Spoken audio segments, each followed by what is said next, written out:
आ गया स्कूल परिसर में। चल। आप इन्हें धक्का क्यों दे रहे हो? तू कौन है और ये भीड़ लेकर कैसा आया है? तुझे आज काम वाम नहीं मिला क्या? मैं यहाँ अपने काम से आया हूँ। अरे सारे स्टाफ कहाँ चले गए? आना दो, धक्के देके बाहर निकलवाऊं। कहाँ चले गए तुम लोग? और ये भीड़ इतनी आगे, तुम इनको रोक नहीं सकते? इसकी हिम्मत तो देखो, एक गवर्नमेंट टीचर के सामने बोल रहा है। मैं बस ये जानना चाहता हूँ कि आप इनको धक्का देके क्यों निकाल रहे हो? क्योंकि ये कचरे वाले की बच्ची है, इसको एडमिशन यहाँ नहीं दे सकते क्योंकि यहाँ बड़े घरों के बच्चे पढ़ते हैं। तो क्या हो गया, पढ़ने का अधिकार तो सबका है ना। इस फटीचर के बच्चे को एडमिशन दूं? इनके पास खाने के पैसे नहीं है, यूनिफॉर्म के पैसे नहीं है, किताब खरीदने के पैसे नहीं है। अब ये चाहे कितना भी कर ले, कचरे वाले के बच्चे कचरे वाले ही होते हैं। पढ़ लिख के बड़े अफसर नहीं बन सकते हैं, सपने सपने ही रह जाते हैं। ये जो स्कूल है ना, यहाँ पे सिर्फ ऊंची जाति के बच्चे पढ़ते हैं। आसपास कहीं भी नीची जाति के बच्चे मिल जाते हैं ना, तो हमको गंगा जल छिड़कना पड़ता है। आज तो मेरा मूड ठीक है, तब धक्के दे के निकाल रहा हूँ, वरना लात मार के निकालता हूँ और कई किलोमीटरों तक इनको पास आने नहीं देता, क्योंकि ये कचरा वाले हैं। ये तो कचरे का काम करते हुए ठीक लगते हैं। तू ज्यादा ज्ञान मत दे। पुलिस को बुलाऊं, अंदर डलाऊं? बिल्कुल ठीक कहा सर आपने। ये लोग पढ़ के क्या करेंगे? पढ़ने का अधिकार तो सिर्फ आपका ही है ना। आपके बच्चे पढ़ सकते हैं, ये तो अनपढ़ रहेंगे। नहीं दूंगा एडमिशन। चल निकाल निकाल, ए निकालो बाहर उसको। सर आप? क्या सर सर लगा रखा है? बाहर निकाल उसको। सर ये IAS ऑफिसर आनंद मंडल है। IAS officer?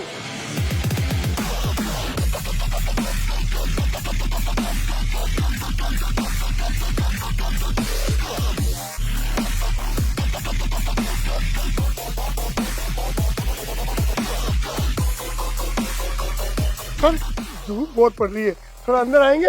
एसी में बैठ जाइए सर। क्यों, ये धूप आपको अच्छी नहीं लग रही? एसी में बैठ के बात करना है।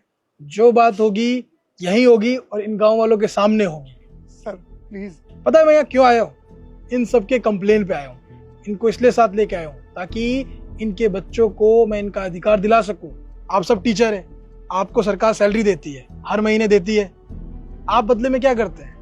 कुछ नहीं करते। आप लोगों को समझना चाहिए कि बच्चों को अच्छे संस्कार देना चाहिए, उनको अच्छी बातें सिखानी चाहिए। और इन जैसे लोगों से फीस लेते हैं। ये सरकारी स्कूल है, सरकारी स्कूल में फीस लगती है, लेकिन आप लोगों ने तो भ्रष्टाचार हर जगह फैला रखा है। हर जगह टीचर पहले अच्छा माना जाता था, लेकिन आप जैसे कुछ टीचर्स की वजह से बाकी अच्छे टीचर्स भी बदनाम हो रहे हैं। कलंक हो आप लोग। हर चीज का फीस चाहिए, हर चीज में करप्शन चाहिए। आपके बच्चे पढ़ लिख के आगे बढ़ सकते हैं, इनके बच्चे पढ़ लिख के आगे नहीं बढ़ सकते। कोई किसान का बच्चा है, कोई कचरे वाले का बच्चा है, तो वो पढ़ नहीं सकता क्योंकि उनकी जाति अच्छी नहीं है। वो अगर किसी अमीर बच्चे के साथ बैठेंगे, किसी ऊंची जाति वाले के साथ बैठेंगे, तो उनका हक ले लेंगे, उनको अपवित्र कर देंगे। ये सोच है आपकी, ये मानसिकता बहुत खराब है। यही मानसिकता हमारे समाज को अंदर ही अंदर खोखला करती है। और अगर आप जैसे टीचर इस समाज में रहेंगे तो ये खोखलापन बढ़ता रहेगा। हमारा देश कभी आगे नहीं बढ़ पाएगा। भ्रष्टाचार तो आप लोग करते ही है, और साथ साथ में आप जातिवाद भी फैला रहे हैं। आप लोगों को सिस्टम से निकालूंगा, तभी हमारा सिस्टम सुधर पाएगा। इसलिए आप लोगों की सजा यही है कि कल से आप लोगों को स्कूल आने की कोई जरूरत नहीं है। नहीं सर, एक बार माफ कर दीजिए सर। अगर सॉरी बोलना है तो इन जैसे लोगों को बोलिए, जिसका हक आपने मारा है, जिसका अधिकार आपने नहीं दिया है। आपको किसने दिया ये अधिकार कि आप इनका अधिकार छीनेंगे? दिया किसी ने आपको ये अधिकार? नहीं दिया है ना। फिर भी आपने अपनी मनमानी की, तो आप कैसे सोच सकते हैं कि मैं आपको माफ करूंगा? सर मेरे लड़के पढ़ाई में तो बहुत IAS बने हुए, बहुत टॉप पे गए हुए। हाँ सर, सर बहुत अच्छे नेचर के हैं। सर की गांव में बहुत अच्छी इज्जत है सर। बहुत अच्छे बच्चे इनके पढ़ाए हुए आगे तक गए हैं सर। पूरे गांव में मेरे से ईमानदार टीचर तो कोई है ही नहीं। आप लोग कितने ईमानदार है ये मैं देख चुका हूँ अभी सब कुछ अपनी आंखों से। आप लोगों ने जो हरकत की है ना, उसके लिए माफी आप लोगों को कभी नहीं मिल सकती है। आपको सजा मिलेगी। और सस्पेंड करूंगा क्या? मैंने आप लोगों को सस्पेंड कर दिया है, ठीक है? आप लोग अपना सामान उठाइए और कल से स्कूल आने की कोई जरूरत नहीं है। थोड़ी देर में पुलिस भी आती होगी जो आपको आपका नया घर दिखाएगी। माफ कर दीजिए सर। 2 मिनट शांति से खड़े रहो, मेरे को इनसे बात करनी है। और आप सभी, आप लोग चाहते हैं कि आपके बच्चे पढ़ लिख के आगे बढ़े, एक बड़ा अफसर बने, तो उसके लिए आप लोगों को अपने बच्चों को पढ़ाना होगा। जब आप लोग अपने बच्चों को पढ़ाओगे तभी वो आगे बढ़ पाएंगे, तभी आप जैसे लोग इन जैसों के सामने टिकेंगे, वरना ऐसे लोग आप लोगों का हक मारते रहेंगे। इसलिए अपनी आवाज को बुलंद कीजिए, लड़िए, आवाज को ऊपर तक पहुंचाइए, तभी आप लोगों की हालत सुधर पाएगी। और हमेशा कभी भी आप लोगों को प्रॉब्लम होती है तो तुरंत कंप्लेन कीजिए। इन जैसे लोगों की वजह से अपनी आवाज दबाइए मत।